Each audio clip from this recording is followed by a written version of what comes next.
2019 aasta kriminaalpolitsei vaates oli kindlasti uudne hea aasta. Hea aasta meile, halb aasta kurjategijatele. Kriminaalpolitsei läks aasta jooksul sotsiaalmeediasse ja vaatas, mis seal toimub narkomüügis. Pidasime kinni suure grupi, kes müüs alaealistele narkootilist ainet. Samuti uudsena liikusime me darkwebi ja murdsime selle müüdi, et see on kõik turvaline, see müük. Kinni on peetud kümnetes kilodes aineid ja läbi selle on kättesaadavus täna Eestis jätkuvalt madal ja peatunud on jätkuvalt ka üledooside laine. Kiirabi saab täna paarkümmend väljakutset üledoosidele, kui veel aastaid tagasi oli sadu inimesi igapäevaselt ohus. Rääkides veel positiivsetest asjadest, siis kindlasti on hea, et konfiskeerisime 10 ebaseaduslikke tulirelvi. Siinkohal küll tasuks märkimist, et vabatahtlikult tõid inimesed samuti ära mitukümmend tulirelva ja kutsuksin üles veelgi enam tooma ise ära tulirelvad, mis teil on koju jäänud, vanaisa omad, veelgi leitud tulirelvad, et kurjategijate kätte ei tohiks ükski tulirelv sattuda. Rääkides kuritegevusest üldiselt, siis aastaid olnud langus on peatunud ja pealmiselt on tõus siis vägivallakuritegudes. Kuigi tapmisi, mõrvasi ja raskeid kehavigastusi oli oluliselt vähem kui varasematel aastatel, ehk siis inimesed ei kaotanud läbi kuritegusi elusi, kuid ometigi vägivalda, peksmist ja vigastuse tekitamist oli rohkem. Positiivne on Tallinna tänavad kindlasti selles mõttes, et me oleme jätkuvalt Euroopas üheks turvalisemaks pealinnaks röövide vaates. Kuni 60 röövi aastas, mis registreeritakse, on kindlasti üks väiksemaid numbreid ja selle üle on meil hea meel ja tegutseme edasi, et inimesed ei satuks tänaval röövi ohvriks. Mis teeb muret, on see meie tervikuna see tunne, et minuga ei juhtu internetis midagi.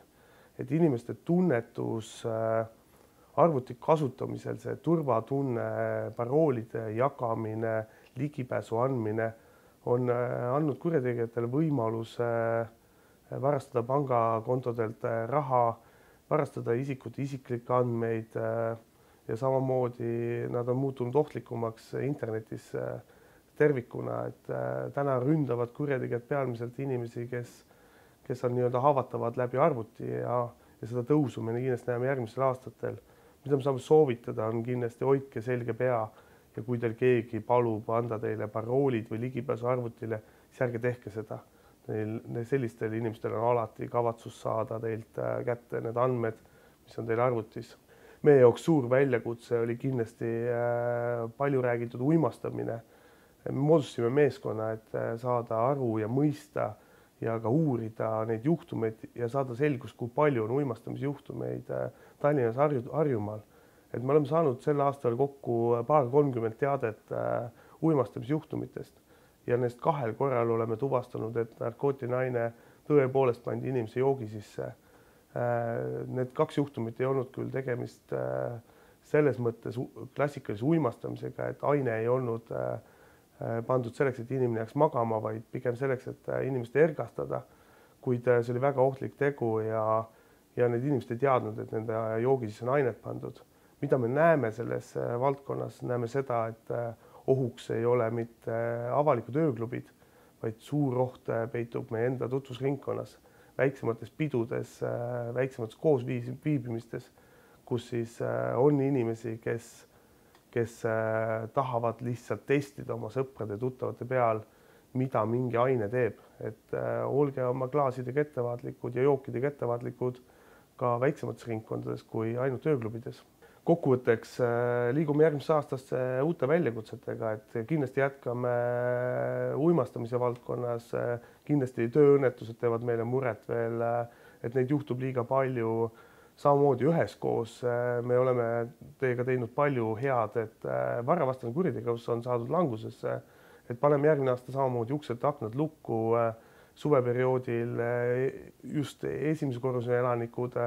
Kurjategijad liiguvad ikkagi ringi tänavatel, otsivad juhuseid pigem täna ja ja üheskoos me suudame neilt need juhused ära võtta, et vaatame vahepeal ka meie hoiatusi, et me hakkame kindlasti rohkem teada andma uutest kelmustest ja ärme lange siis nende kelmuste ohvriks, et nende inimeste, halbade inimeste eesmärk on saada kätte kõik meie säästud, nii et küll aga me informeerime ja hoiame siis selged pead seal internetis, et seal on palju võimalusi, aga seal on ka väga palju halba.